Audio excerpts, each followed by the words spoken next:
ये शाम न विद्या न तपो न दानम ज्ञानम न शीलम न गुणो न धर्मः ते मृत्युलोके भुवि भारभूता मनुष्य रूपेण मृगाश्चरन्ति साहित्य संगीत कला विहीनः साक्षात् पशु पुच्छ विषाणहीनः तृणं न खादन् नपि जीवमानः तद्भागधेयं परमं पशूनाम्। समस्त विश्व के प्यारे दर्शकों और साहित्य प्रेमियों और मेरे सामने बैठे हुए समग्र मेरे शिष्य परंपरा के शिष्यों, प्यारे विद्यार्थियों, आज आप लोगों को पता होगा कि मुझे किस विषय पर चर्चा करनी है। कोई बच्चा बताएगा? हाँ, श्रीकांत वर्मा का जीवन परिचय हम पढ़ेंगे।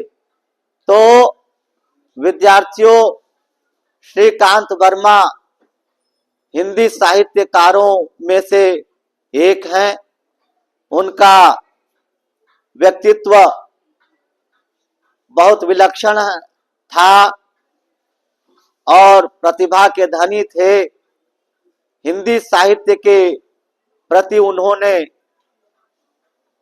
बहुत लगाव रखा, समर्पण रखा।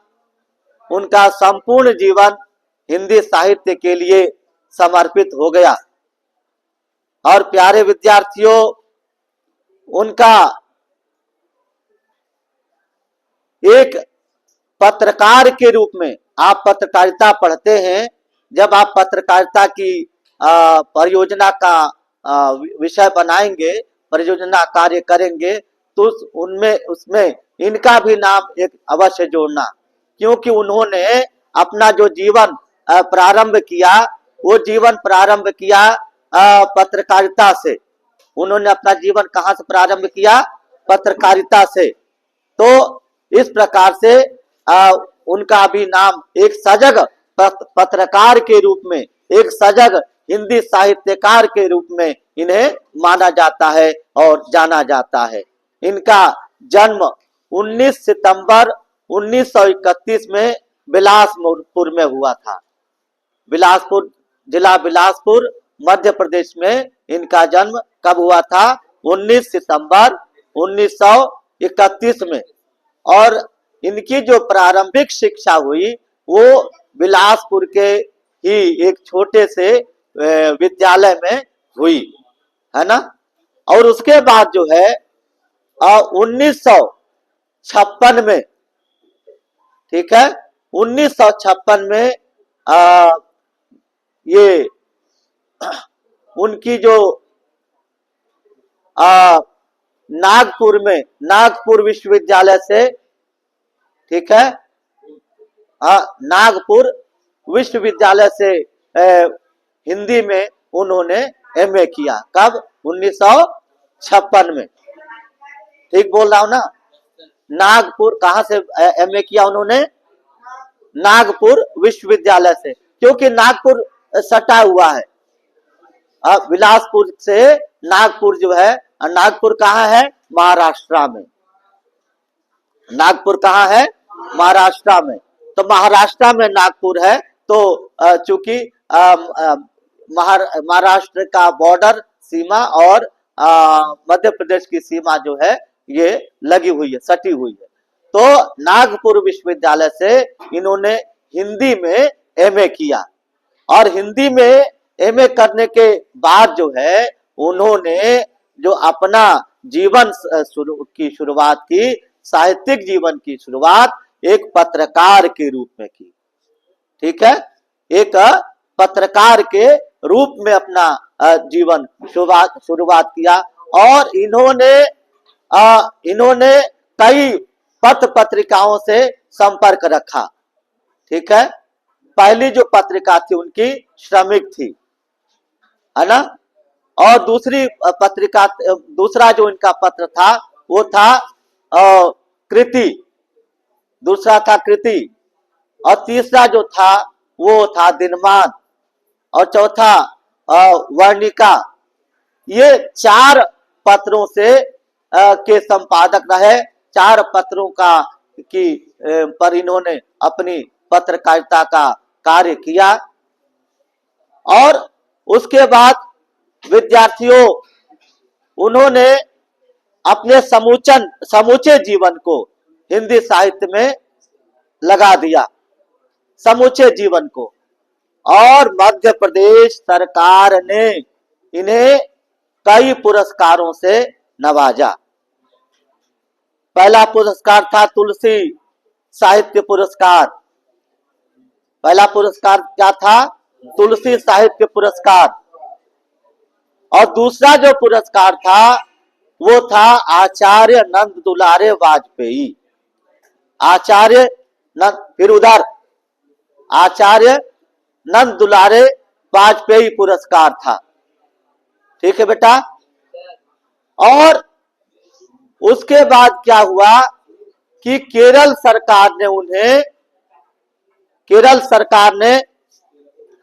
उन्हें कुमारन आशान राष्ट्रीय पुरस्कार से सम्मानित किया।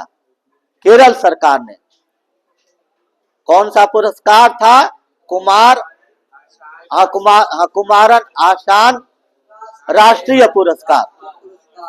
और मध्य प्रदेश सरकार ने इन्हें शिखर सम्मान से भी सम्मानित किया।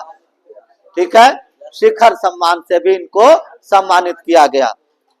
बेटे, इनकी जो रचनाएं हैं, इनकी रचनाओं में समय, समाज, इन दोनों में जो विसंगतियां हैं, ये विसंगतियां इनकी काव्य की पीड़ा रही है, काव्य की मूल संवेदना रही है। और इन्होंने समाज में जो विसंगतियां हैं, जो भ्रष्टाचार है, भ्रष्टाचार पर इन्होंने बहुत बोलबाला दिया। भ्रष्टाचार पर इन्होंने बहुत आंदोलन किया, पर्दाफाश किया, भ्रष्टाचार का विरोध किया, अत्याचार का विरोध किया। वास्तव में साहित्यकार वही है जो विद्रुपताओं को ललकारता है, और विद्रुपताओं में ये अपने जो कुछ भी देखता है और अपने साहित्य में गढ़ देता है। साहित्य के माध्यम से समाज के सामने परोस देता है, समाज के जो पाठक होते हैं उनके सामने परोस देता है। और यही जो है वास्तविक साहित्यकार का एक वास्तविक कलमकार का कर्म होता है। लेखनी नहीं बिकेगी, ये साहित्यकार कहता है, कलमकार कहता है। और विद्रोह का स्वर जो है दिनकर के समान जो है इनकी कविताओं में होता है। और प्यारे विद्यार्थियों, इनकी 3-4 जो रचनाएं हैं, एक तो है भटका मेघ, पहला काव्य संग्रह। कौन है? भटका मेघ। दूसरा है दिनारंभ। और तीसरा जो है माया दर्पण काव्य संग्रह। कौन सा? माया दर्पण। और चौथा है जलसा घर, जल के समान घर या जलसा घर। और मगध, उनका जो चौथा जो महाकाव्य है, चौथा जो काव्य संग्रह है वह है मगध। उसी काव्य संग्रह से आपके यहाँ आपके पाठ्यक्रम में हस्तक्षेप नामक कविता जो है ली गई है, संकलित की गई है। कौन सी कविता संकलित की गई है? हस्तक्षेप। ये इनकी बहुचर्चित रचनाएं हैं। भटका मेघ, दिनारंभ, जलसा जलसा घर और मगध, है ना। ये सारी रचनाएं जो है बहुत चर्चित रचनाएं हैं। और वास्तव में काव्य काव्य संग्रह के साथ साथ काव्य कर्म के साथ साथ इन्होंने अनेक निबंध भी लिखे, कहानियां भी लिखी। और विद्यार्थियों वास्तव में इनके इनका, क्योंकि ये भी जो है घुमक्कड़ रहे हैं, ये भी यायावर रहे हैं, नागार्जुन की भांति जो है ये भी यायावर रहे। और इन्होंने जब ये अमेरिका गए 1968 में, 1968 में अमेरिका गए, अमेरिका, और धीरे धीरे इनको बीमारियों ने ग्रसित कर लिया था, बीमारियों के शिकार हो गए थे। और बच्चों कैंसर की बीमारी से इनकी मृत्यु जो है न्यूयॉर्क में हो गई। न्यूयॉर्क में, न्यूयॉर्क कहाँ है? अमेरिका में।